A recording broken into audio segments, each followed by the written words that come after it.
আজকে দেখবো হোস্টিংয়ারে ফাইল বা ডিরেক্টরিজ লিমিটস বা আইনোটস লিমিটস কিভাবে কমানো যায়। যেমন আমার হোস্টিংয়ে দেখা যাচ্ছে 93% ইউজ হয়েছে, আর এখানে এত পরিমাণ নোড ইউজ হয়েছে। এখন এটাকে কমাতে চাচ্ছে, এটার জন্য আমাদের ফাইল বা ফাইল ম্যানেজারে গিয়ে তারপর হচ্ছে ওই ডোমেনে যেতে হবে।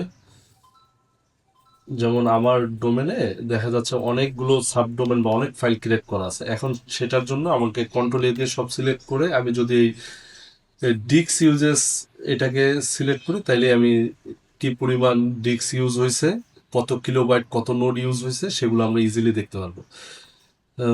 দেখা যাচ্ছে আমার এজেন্সি এত পরিমাণ নোড ইউজ হয়েছে আমার, আর এই যে এখান থেকেও কিন্তু দেখা যায় কি পরিমাণ স্পেস ইউজ হয়েছে আর কি পরিমাণ আই নোটস ইউজ হয়েছে।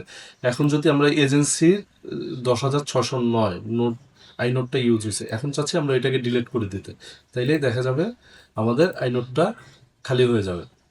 ঠিক আছে, agency.jobstat.com এখানে দেখাচ্ছে এটা অলরেডি চলে গেছে। এখন এটাকে যদি আমরা একটু লোড দিই, এই যে এখন এটা কিন্তু 90.36% হয়ে গেছে, আর এখান থেকেও সাইজটা স্পেস খালি করে দিছে।